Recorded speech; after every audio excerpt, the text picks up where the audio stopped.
60 point की बढ़त के साथ इस समय निफ्टी कामकाज कर रहा है और ये 23,300 के स्तरों के आसपास है। ना तो मैं इसको बहुत ज़्यादा एक्साइटेड नंबर समझता हूँ, ना ही मेरे लिए बहुत ज़्यादा नुकसानदायक है। अगर आप बैंक निफ्टी देखेंगे तो बैंक निफ्टी देखते ही देखते भी लाल निशान में आ गया।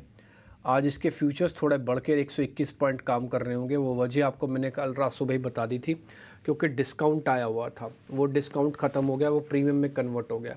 इसलिए क्या आता है कि निफ्टी बैंक आपको लाल निशान में आता है, बट निफ्टी बैंक के फ्यूचर्स लाल निशान में नहीं आते, वो क्योंकि डिस्काउंट ख़त्म है। तो 100 पॉइंट का ही हमेशा फ़र्क रहेगा अब, ठीक है। तो ये आप कल से कंपेयर कर रहे हैं, इसलिए ऐसा हो रहा है। अगर आप कल देखेंगे ना आने वाला दिन में, तो ये भी गुम हो जाएगा। निफ्टी में इस समय बढ़त बनी हुई है। रिलायंस और HDFC दोनों इस समय लाल निशान में, बट बहुत ज़्यादा गिरावट इन दोनों में नहीं है। बट हाँ, ये आप पार्टिसिपेट नहीं कर रहे हैं तेज़ी के अंदर। दिखा दीजिए ज़रा स्क्रीन पे HDFC बैंक और रिलायंस इंडस्ट्रीज़।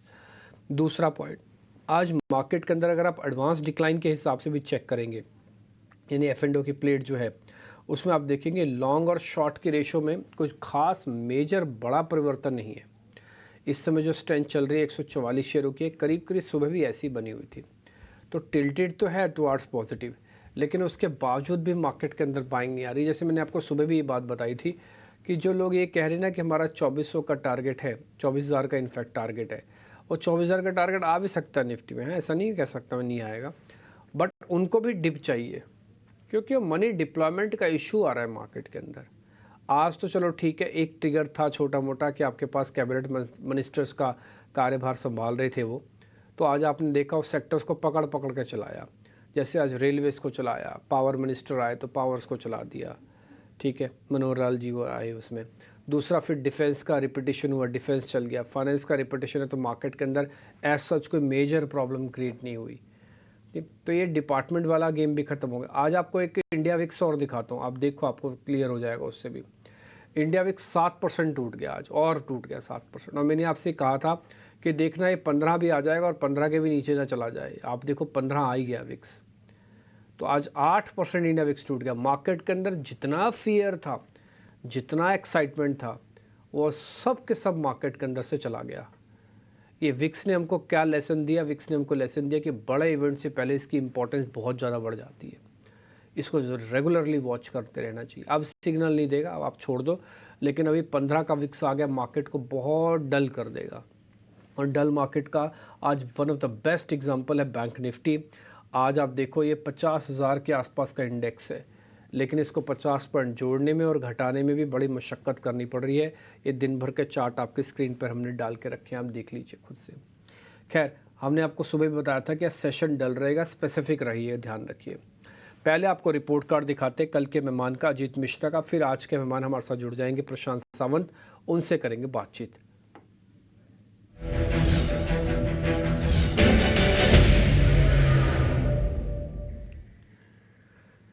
देखिए, टाटा केमिकल्स कल चला, यानी कि आज चला। डिस्कशन कल ही हुआ था 1075 पे। मैंने उनसे पूछा था, हमारी लिस्ट में कल केमिकल्स के शेयर थे, उसमें शॉर्ट कवरिंग का कैंडिडेट था टाटा केमिकल्स, अगर आपको याद होगा तो। जस्ट 24 घंटे पुरानी बात बता रहा हूँ मैं आपको। उस समय का रेट था 1075, आज 1100 पार हो गया। सोनी पटनायक ने आपको एक कॉल दी थी, 1100 की स्ट्राइक की, आपको ध्यान होगा तो उसका भी बेनिफिट आपको मिला होगा। तो 3% का गेन तो आप टाटा केमिकल से ले लीजिए। कैनफिन होम्स भी डिस्कशन हुआ था, 2.5% का गेन वहाँ से आया होगा। एस्कॉर्ट्स के बारे में हम कल जिक्र कर रहे थे कि इकलौता वो जो हम थीम आपके सामने रख रहे थे ना, मानसून कम सरकारी अनाउंसमेंट वाली, जब हमने कल कहा था कि 20,000 करोड़ रुपये पास हुआ है पहले ही दिन किसान निधि के तौर पर, तो आपको मैंने एस्कॉर्ट्स का शेयर भी दिखाया था, एस्कॉर्ट्स कबोटा के नाम पे। वहाँ पे बाय मिला था 2% का गेन वहाँ से। 3 और 2 5 और 2 7, 7.5% का रिटर्न है। कुछ भी मत करो, 1.5 से 2% का रिटर्न भी डालो तो आपकी कैलकुलेशन आपके सामने आ गई। जो मैं हमेशा से कहता हूँ कि आपको एक फ़ंड मैनेजर से भी अच्छा पैसा इस पर्टिकुलर शो में मिल सकता है, क्योंकि यहाँ पे एक एक नहीं बल्कि हर दिन एक नया फ़ंड मैनेजर है, और वो एक ही बार हफ्ते में उसको समय मिलता है तो अपना बेस्ट दे के जाता है, जो मार्केट में उस सिनेरियो के हिसाब से मिलता ही है। तो इस कार्यक्रम को अगर आप रेगुलरली वॉच कर रहे हैं तो आपके लिए ये बेस्ट हो सकता है कि जिसको डिसिप्लिन्ड मार्केट के अंदर काम करना है। ठीक, अब आज के मेहमान से हम जुड़ने की कोशिश करते हैं। प्रशांत सावंत है हमारे आज के मेहमान, उनसे ज़रा आइडिया लेते हैं कि क्या करना चाहिए। प्रशांत जी, पहले तो बहुत बहुत शुक्रिया, थैंक यू वेरी मच समय देने के लिए। 8% इंडिया विक्स टूटा है, इससे ये मैसेज तो बहुत लाउड एंड क्लियर है कि मार्केट के अंदर वॉलेटिलिटी ख़त्म हो गई है। जितने इवेंट्स थे सबको ख़त्म कर दिया। इनफैक्ट ये फेड की बैठक को भी नहीं देख रहा, क्योंकि इसको ऐसा लगता है कि शायद वहाँ से भी कुछ नहीं आएगा। लेकिन इस पूरे उतार चढ़ाव के बीच में मार्केट ने एट द वेरी लास्ट तेज़ी ही दिखाई है। आप देखो, सरकार का नेचर तक बदल गया। फुल फ्लैज गवर्नमेंट वाली गवर्नमेंट अलायंस गवर्नमेंट में तब्दील हो गई, लेकिन फिर भी बाज़ार नहीं टूटा और फिर भी बाज़ार के अंदर स्ट्रेंथ है। ये कितना और बढ़ेगा ज़रा ये बताइए, और दूसरा करना क्या है ये बताइए। जी, निम्पी जी गुड आफ्टरनून और सभी दर्शकों को नमस्कार। तो एक बहुत अहम चीज़ मैं नोट करवाना चाहूँगा, वो ये होगी कि जभी पिछले हफ्ते जो हाई बना था, एग्ज़िट पोल के दिन यानी मेन नतीजे आने के पहले 3 तारीख को, उस वक़्त निफ्टी का स्पॉट जो क्लोज़ हुआ था, वो क्लोजिंग थी 23,260-65 यानी 23,260, 265। पिछले 2 दिनों से हम उसी लेवल के साथ जूझ रहे हैं और वहाँ पे क्लोज़ करने की कोशिश कर रहे हैं। तो अभी हम कंफर्टेबली उसके ऊपर यानी 23,300 23,320 पे ट्रेड कर रहे हैं। अब जो नेक्स्ट टारगेट मुझे नज़र आ रहा है वो होगा 23,450 23,450 और इस ज़ोन को अगर हम क्रॉस करें, तो शायद एक बहुत तेज़ अपमूव आ सकती है जो हमें 23,700 23,800 तक ले जा सकती है। तो अभी क्या करना होगा कि जिनके पास लॉन्ग पोज़ीशन है, वो कंफर्टेबली 23,100 इस स्टॉप लॉस से ट्रेड करें 23,100 और होल्ड करें। इस लेवल पे मैं फ्रेश बाइंग अवॉइड करूँगा। जैसे कि मैंने कहा 23,450 का लेवल या तो उसके ऊपर क्लोज हो जाए या एक डिप आ जाए जो हमें 23,200 तक मिले तो फिर फ्रेश पोजीशन के बारे में सोचेंगे। फिलहाल सिर्फ ट्रेल करना होगा 23,100 ये आपका ट्रेलिंग स्टॉप लॉस स्पॉट में होना चाहिए और अगर आप कहें तो बैंक निफ्टी पे भी लाए। बिल्कुल सर, बैंक निफ्टी के बारे में बता दीजिए। तो निफ्टी जी यहाँ पे अगर हम देखें तो ये थोड़ा इंडेक्स स्ट्रगल कर रहा है अगर हम निफ्टी से कंपेयर करें और यहाँ पे एक जो अहम रेजिस्टेंस है 50,000 स्पॉट का वहीं पे हम बार-बार अटक रहे हैं। अब मुझे लग रहा है कि यहाँ पे डाउनवर्ड सपोर्ट जो है वो होगा 49,300 ये जस्ट यहाँ से 300-400 पॉइंट नीचे है। ये बहुत अहम लेवल होगा जब तक ये लेवल होल्ड करता है मुझे लग रहा है ऊपरी लेवल पे हम करीबन 50,400 50,500 इस लेवल को टारगेट कर सकते हैं। बट अगर आप पर्सनल मेरा पोजिशनल व्यू चाहें तो पोजिशनली मुझे लग रहा है कि बैंक निफ्टी में हालाँकि ऊपर-नीचे छोटे-मोटे डिप्स आ सकते हैं, बट पोजिशनली जब तक हम 53,000 53,500 इस लेवल तक ना पहुँचे, मुझे बैंक निफ्टी में कोई मेजर करेक्शन नज़र नहीं आता है। तो अगर कोई पोजिशनल व्यू रखना चाहे तो मुझे लग रहा है बैंक निफ्टी में बेहतर होगा। एंट्री करने के लिए 50,400 के ऊपर का लेवल मोमेंटम लाएगा। स्टॉप लॉस रखेंगे 49,800 पे, करीबन 500-600 पॉइंट की रिस्क होगी, 1-1.5%। वहाँ से आप स्ट्रेट 52,000 का टारगेट रख सकते हो पहला और उसके ऊपर जैसे मैंने कहा 53,000 से लेके 53,500 बट जब तक 50,400 का लेवल क्रॉस ना हो, मुझे नहीं लग रहा है यहाँ पे कोई फ्रेश ट्रेड इनिशिएट करनी चाहिए।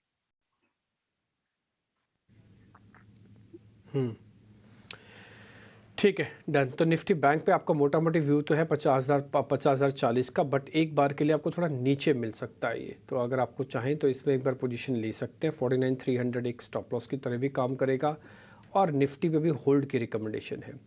तो दोनों के अंदर बहुत एक्साइटमेंट नहीं, बट हाँ बैंक निफ्टी एक अच्छा प्ले दे सकता है, बट थोड़ा डिप मिले तो आप इसके अंदर प्लस ज़रूर कीजिएगा। ठीक है जी, आगे बढ़े। अच्छा, दोनों के अंदर ऑप्शंस ट्राई मत करना, कई बार क्या होता है डिले इफेक्ट भी आएगा। मान लो 4 दिन बाद आया तो आपके ऑप्शंस के प्रीमियम गल जाएंगे और आप लोगे वीकली। अब या तो 13 तारीख वाले लोगे या तो उसके अगले बाद में 20 तारीख वाले लोगे, ऐसे मत करना। ठीक है, फ्यूचर है तो फ्यूचर ही रखना, नहीं है तो छोड़ देना। ऐसा नहीं कि सर ने बोला तेज़ हो जाएगा 50,400 हो जाएगा तो हम बैंक निफ्टी की ऑप्शन ले लें, नहीं। ऑप्शंस के अंदर टाइम लैग होता है, वो तो 3 दिन भी नहीं चलेगा तो प्रॉब्लम कर देगा आपके लिए। ठीक जी, आगे बढ़ें। अब जरा कुछ एक और शेयर चेक करवा लेते हैं सर से। तो पहले ताज़ा खरीदारी वाले शेयर्स आएंगे स्क्रीन पर।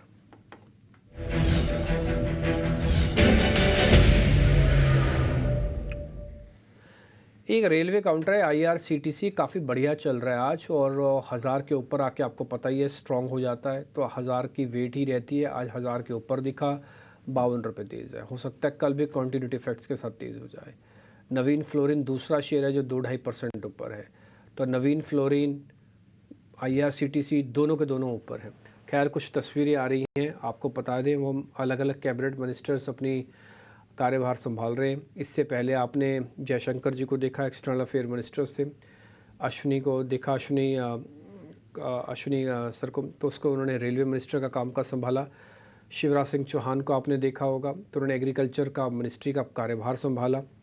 इसके अलावा आपने और भी कई मंत्रालय देखे होंगे, जिसमें चिराग पासवान में उनको फूड प्रोसेसिंग मिनिस्ट्री मिली है, तो वो भी आप उसके अंदर भी आपने देखा होगा। तो कुछ तस्वीरें अभी होम मिनिस्टर्स की भी आएंगी, तो वो भी आप अपनी तस्वीरें आप देख पाएंगे। वो भी अपना कारोबार अपना ऑफिस को अभी संभाल रहे हैं। खैर, मैं तेज़ी वाले शेयर्स की बात कर रहा था। अभी जब तस्वीरें आएंगी तो आपको दिख जाएंगे, विंडो में काट देंगे हम। IRCTC, नवीन फ्लोरिन, इन दोनों पे आपके रिकमेंडेशन है। तो डिम्पी जी, आईआरसीटीसी का पैटर्न काफ़ी पॉजिटिव लग रहा है और मुझे लग रहा है यहाँ पे 1010 के नीचे स्टॉप लॉस रख के स्पॉट में आप कंफर्टेबली 1080 का टारगेट रख सकते हो, 1075, 1080। सो अच्छा पैटर्न है और ये पुल बैक ट्रेड होगा, क्वांटिटी वो हिसाब से रखिए। बट ओवरऑल रिस्क रिवॉर्ड काफ़ी डिसेंट लग रहा है मुझे।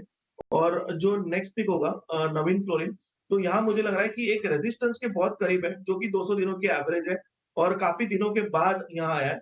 तो चांसेस ज़्यादा है कि ये टकराएगा, बट एक हम थोड़ा रिस्क ले सकते हैं और प्योरली एक छोटे रिस्क से ही ट्रेड कीजिए कि अगर क्वांटिटी भी स्मॉल रखिए, आपका अभी स्टॉप लॉस होना चाहिए 3490, 3490, यानी आप जस्ट 1% के थोड़ा कम रिस्क ले रहे हो। और ये स्टॉक अगर 3550 क्रॉस कर जाए, तब आप पोजीशन एग्रेसिवली ऐड कीजिए और पूरे स्टॉप लॉस को ट्रेल कीजिए करंट प्राइस में, यानी 3520, क्योंकि ये स्टॉक अगर 3550 क्रॉस कर देगा, तो आपको स्ट्रेट 3650, 3700 ये लेवल काफ़ी आसानी से दिख सकते हैं। तो अभी फिलहाल 3490 के स्टॉप लॉस से खरीद सकते ठीक है, डन। तो इन दोनों शेयर्स पे आपको रिकमेंडेशन मिल गया। आपने इन दोनों शेयर्स के बारे में मोटा-मोटी व्यू पॉइंट मिल गया। IRCTC तो 80 तक भी आ सकता है, 1080 तक, यही इसका टारगेट है। और नवीन फ्लोरिन के टारगेट भी आपके स्क्रीन पर हैं। 2 शेयर और पता करते हैं यहाँ पे शॉर्ट कवरिंग हो रही है। एक तो है L&T टेक, इसको भी ज़रा स्क्रीन पे लेके आए। दूसरा शेयर है DLF का। सर, DLF और L&T टेक, इन दोनों को एक बार ज़रा चेक कर लो आप। हैं। और डिम्पी जी, डीएलएफ एक स्ट्रेट क्लियरली दिख रहा है कि एक स्लोपिंग डाउनवर्ड ट्रेंड लाइन को रेजिस्ट कर रहा है। इसको मैं अवॉइड करूँगा, बट मुझे L&T टेक सर्विस, LTTS काफ़ी पॉजिटिव लग रहा है। ओवरऑल ये सेक्टर में अच्छा ट्रैक्शन है मिड कैप आईटी और आईटी में।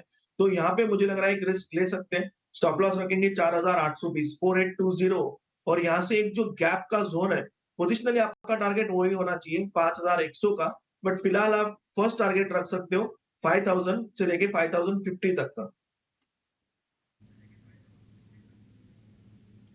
ठीक है, डन। सर, DLF छोड़ दें? को ड्रॉप करना चाहूंगा डिम्पी जी, क्योंकि मुझे वो कन्विक्शन नहीं आ रहा है। ठीक है, डन। तो L&T टेक की रख लेते हैं। तो यहाँ पे हमारे तेज़ी के शेयर्स ख़त्म हो गए। हमने 4 शेयर पता करने थे, चारों को हमने पता किया। तो DLF से हमारा शेयर गिर गया, DLF को हम गिरा देते हैं। पहला शेयर बना L&T फाइनेंस, और माफ़ कीजिए L&T टेक। तो ये शेयर हमने शॉर्ट कवरिंग के हिसाब से, स्टॉप लॉस टारगेट आपके स्क्रीन पर लगा होगा। उसके बाद 2 शेयर हमने और पता किए थे।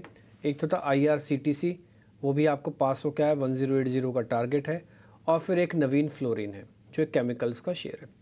तो नवीन फ्लोरिन, IRCTC, L&T टेक, ये हमारी तरफ से 3 शेयर सर ने पास करके दिए आपको। स्टॉप लॉस टारगेट दे दिया। इंडाइसिस पे, बैंक निफ्टी पे व्यू पॉजिटिव दिखा, बाय ट्रेड दिया, और निफ्टी पे आपको होल्ड करवाया। ठीक जी। अब हम थोड़ा सा, मैंने आपको बताया कि 4 में से 3 शेयर पास हुए। पहला IRCTC, दूसरा है नवीन फ्लोरिन, तीसरा है L&T टेक, और DLF हमने गिरा दिया। निफ्टी और बैंक निफ्टी के अंदर स्ट्रेंथ है, बट आपको थोड़ा कैलकुलेट होकर यहाँ पे पोजीशंस को लेना चाहिए। आगे बढ़े, कुछ हद तक हम शॉर्ट्स वाले शेयर्स आप खोलते हैं सामने। तो फ्रेश शॉर्टिंग यानी कि ताज़ा बिकवाली वाले शेयर्स वो आपके स्क्रीन पर आएंगे।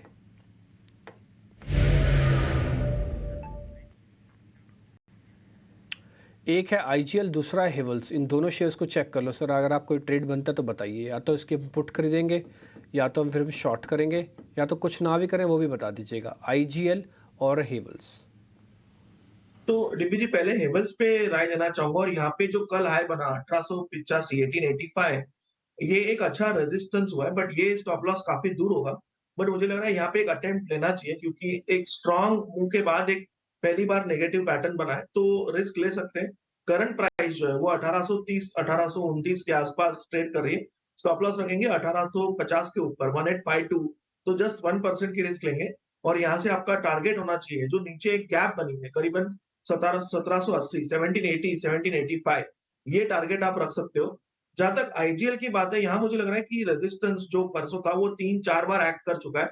तो इसकी जो 460, 460 स्ट्राइक प्राइस की जो पुट ऑप्शन है, जो करीबन अभी 11-12 के आसपास ट्रेड कर रही है, यहाँ पे आप एक 6.5 के आसपास 6 का स्टॉप लॉस बेहतर होगा, और 6.5 तक भी चलेगा, ये लगा के आप बाय कर सकते हो। ये अगर परफेक्टली चले तो यहाँ से आपका टारगेट होना चाहिए 22 का। तो मुझे लग रहा है यहाँ एक रिस्क रिवॉर्ड बेहतर है। और अगर कोई नॉर्मल इसको शॉर्ट करना चाहे तो आपका जो स्टॉप लॉस होगा, वो होगा करीबन 475, 475 और यहाँ से आप जो 20 दिनों के एवरेज है 455, ये फर्स्ट टारगेट होगा बट ओवरऑल मुझे लग रहा है ये डाउन साइड पे 440 तक के लेवल भी दिखा सकता है। तो दोनों ही पैटर्न शॉर्ट करने के लिए रिस्क रिवॉर्ड के हिसाब से जस्टिफाइड है। ठीक है, डन। तो दोनों शॉर्ट कर सकते हैं। आपको एक पुट भी सामने दे दी है, 460 वाली पुट है। इसके ज़रा लेवल्स वगैरह आप अच्छे से नोटिस कर लीजिएगा, कोई अगर गलती हो तो फिर आप उसको देख लीजिएगा। हम सब कुछ आपके सामने रख रहे हैं। तो फ्यूचर का भाव है 455 और 440 का टारगेट है, थोड़ा नीचे आ सकता है। 475 का स्टॉप लॉस है। अब आएगी सामने पुट 460 वाली, 11 में मिलेगी, 6.5 का स्टॉप लॉस है, 22 रुपये जस्ट डबल का टारगेट है। ठीक है, हेवल्स वगैरह का भी एक बार जरा आप स्क्रीन पर दिखा दीजिए, अगर हेवल्स पे भी कुछ ट्रेड बनता है तो वो भी दिख जाएगा आपको। आगे बढ़ जाए, मेरे पास अनवाइंडिंग के भी 2 शेयर्स हैं। मैं एक बार जरा अनवाइंडिंग के भी 2 शेयर्स आपके पता कर लेता हूँ। फर्स्ट इंडिया सीमेंट है। सीमेंट चलने के बाद कल भी हम यही बात बोल रहे थे कि जल्दी थक जाते हैं। कोर इकॉनमी के शेयर है, मल्टीपल वर्टिकल्स इनमें लगे हुए हैं। 3 दिन तक ये शेयर चलते हैं, चौथे दिन तो बा मुश्किल से आप सीमेंट को खींच पाते हो। सीमेंट के अंदर आज प्रॉफिट बुकिंग आई हल्की हल्की। आईसीआईसीआई लोम्बार्ड भी टूट गया, आज 1% है। सर दोनों अनवाइंडिंग के शेयर्स हैं, जरा चेक कर लेना आप।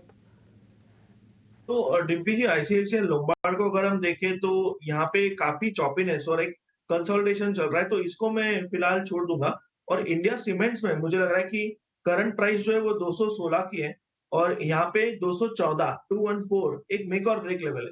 तो यहाँ पे कंडीशनल सेल एक रडार पे रखेंगे। 214 अगर ब्रेक हो जाए तो सेल बिलो 214 और स्टॉप लॉस सिर्फ रखेंगे 220 का 220।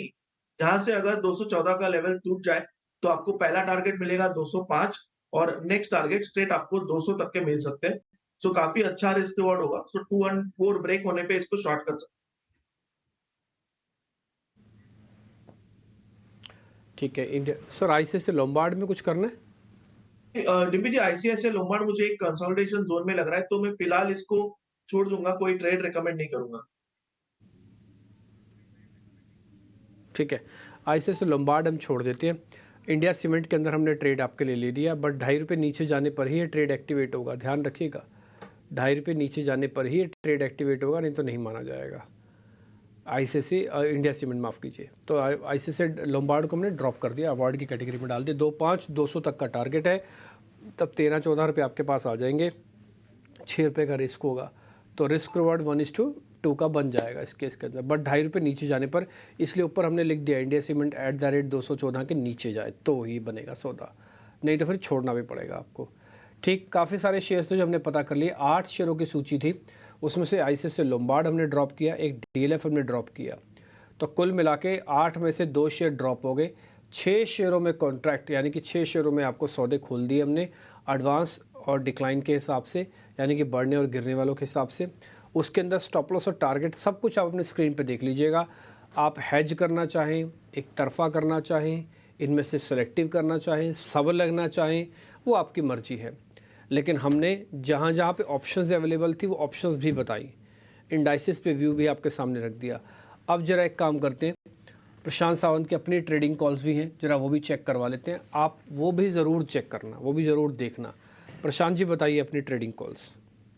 तो डिम्पी जी, मेरी फर्स्ट पिक होगी अपोलो हॉस्पिटल्स। यहाँ पे एक अच्छा रेंज ब्रेकआउट नजर आ रहा है। सो यहाँ स्टॉप लॉस रखेंगे स्पॉट 6050 6050। टारगेट मुझे लग रहा है 6275 से लेके 6300 तक के लेवल भी नजर आ सकते हैं। सो ये मेरी फर्स्ट पिक होगी। और नेक्स्ट पिक होगी टाटा मोटर्स। ऑटो सेक्टर में ये काफी लैगार्ड था और अभी मुझे लग रहा है ये स्ट्रेंथ दिखा रहा है। सो यहाँ पे करीबन 970 974 974 के आसपास स्टॉप लॉस रख के 1025 से लेके 1030 1030 तक के टारगेट्स रख सकते हैं। ओके, ठीक है, डन सर। आप ये कह रहे हैं टाटा मोटर्स आज ने चलता हुआ शेयर है। टाटा मोटर 1025 का टारगेट आपके लिए हो गया और 974 का एक स्टॉप लॉस है। इसके अलावा आपके लिस्ट में जो दूसरा शेयर है वो भी काफ़ी इंटरेस्टिंग मेरे को दिखा, और आप कह रहे हैं अपोलो हॉस्पिटल्स भी बाय करके चलना है। एक बार जरा दिखाइए अपोलो हॉस्पिटल्स के टारगेट वगैरह क्या है। 6275 का है, 6050 का स्टॉप लॉस है। तो अपोलो हॉस्पिटल और Tata Motors. Apollo hospital typically breakout share भी है, अगर आप चार्ट देखते होंगे ना तो आपको दिख जाएगा साफ। तो दोनों शेयर हो गए सर की तरफ से। 2 हैवी वेट्स के बारे में और पता कर लेते हैं जो कि बाज़ार को चलाने या तोड़ने का बहुत दमखम रखते हैं। पहला HDFC बैंक, दूसरा रिलायंस इंडस्ट्रीज़। सर दोनों को ज़रा चेक कर लो, HDFC बैंक और रिलायंस इंडस्ट्रीज़, इसमें कोई ट्रेड बनता तो फिर बताइए, नहीं बनता तो ये भी बता दीजिएगा, क्योंकि अगर दोनों नहीं चले ना तो बाजार के अंदर कोई बहुत बड़ा मूव नहीं आएगा फिर। तो डिम्पी जी, एचडीएफसी बैंक में डेफिनेटली एक रिस्क ले सकते हैं। स्टॉप लॉस आपको रखना होगा पोजिशनली 1575, शॉर्ट टर्म के हिसाब से 1542 भी रख सकते हैं, 1542, और आपका टारगेट होना चाहिए 1600, 1600। बट ये स्टॉक अगर 1600 को क्रॉस कर दे तो एक जो गैप है करीबन 1600, 1650 के आसपास, ये आपका नेक्स्ट लेवल होगा 1650। तो वक्त लग सकता है, बट पोजिशनली मुझे लगता है ये स्टॉक 1640-50 के लेवल दिखा सकता है, जो कि बैंक निफ्टी को सपोर्ट देगा। और जहां तक रिलायंस की बात है, तो यहाँ मुझे लग रहा है कि एक रेजिस्टेंस नजर आ रहा है। हालांकि निचले लेवल्स पे बाइंग आ रही है, बट इसको मैं अवॉइड करूंगा, क्लैरिटी नजर नहीं आ रही है। सो एचडीएफसी बैंक में रिस्क ले सकते हैं, रिलायंस को मैं अवॉइड करना चाहूँ। ठीक है, इन दोनों का पेयर भी हमने पता किया था, तो उसमें से रिलायंस तो अब आप अवॉइड करने के लिए कह रहे हैं। आप कह भी रहे हैं तो छोटा मोटा एक्सपेरिमेंट हम HDFC के साथ कर सकते हैं। यहाँ पर आप देख रहे हो कि 20 रुपये का मोटा मोटी स्टॉप लॉसेस लगा हुआ है और 40 रुपये का टारगेट है, तो रिस्क वार्ड 1:2 हो गया। ठीक, लेकिन ये मजबूरी नहीं है, तो सिर्फ हमने वेटेज के हिसाब से, चेक के हिसाब से किया है। आपको जो ट्रेड मिले, अपोलो हॉस्पिटल, टाटा मोटर्स, कुछ हद तक IRCTC, नवीन फ्लोरिन, L&T टेक, IGL की पुट मिली हुई है, वो सभी शेयर्स भी आप देख सकते हैं। तो आपका सिलेक्शन बड़ा फास्ट और अच्छा होना चाहिए। हमने आपके सामने कुछ छठे छटाए शेयर रखे हैं, मंदी तेज़ी दोनों के, और एक ऑप्शंस का ट्रेड भी दिया आपको, तो आप उसी हिसाब से काम कीजिएगा। ठीक, बहुत बहुत शुक्रिया Prashant ji, thank you very much आज कार्यक्रम का हिस्सा बनने के लिए, बताने के लिए इन सभी स्टॉक्स में क्या किया जाए। फिलहाल इस कार्यक्रम से भी इतना ही, नमस्कार।